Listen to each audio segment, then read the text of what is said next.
Hello mga mams! Cleaning my service for this video. Ang bilis ko lang natapos dahil dito sa ginamit kong power hose. Sobrang nakakatulong lalo na kung busy kang tao, wala ng sabon. Dahil di na kailangan lagyan lang yan ng pakintab. Ay okay na yan. Sobrang thank you sa asawa ko na binibili talaga niya ang mga bagay na nakapagpapadali ng aking mga gawain. At thank you Lord sa lahat ng blessing. Mga ilang buwan din itong hindi nalinisan dahil iwan ko ba bakit sobrang busy ko sa buhay. What? Ako na pala ang naglinis instead na ang kapatid ko pang lalaki. Kasi may ginagawa din siya. Ang ganda ng araw ko ngayon dahil may oras akong gawin ito.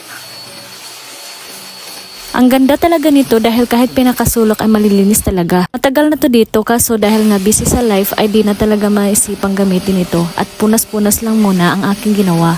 Very wrong pala. Sobrang nakakatulong ito sa atin mga moms, kaya ano pang hinihintay nyo? Bili na kayo!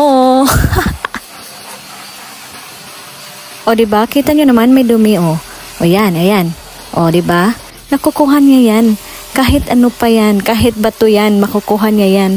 Lalo na yung mga bato na naiipit sa gulong, makukuha niya yan. Super, ang ganda talaga. Kung nagtaka kayo kung bakit dito lang namin to sa bahay nililinisan, kasi nagtitipid kami. Bakit magbayad pa kami sa labas kung pwede naman sa bahay lang, o diba? Tipid tips yun ha. Kahit yung sasakyan ni Mr. dito lang din namin sa bahay nililinisan. Dahil na-try na namin nagpalinis tapos hindi na nila nalinisan ng maigi. Mga sulok-sulok, nako, ako pa yung naglinis pag uwi niya. Sabi ko sa kanya, huwag ka na magpalinis doon, ako na maglinis ng sasakyan mo. Kaya yun, hanggang ngayon ako na, kami ng dalawang maglilinis pati mga kapatid ko. Mas matagal yun matapos kaysa dito. Ang bilis nito matapos as in. Konting-konti na lang talaga at matatapos na tayo. Hey! At charan! Done na tayo maglinis mga mams. Yung kapatid ko na ang magpunas niyan. May kailangan pa din akong gawin.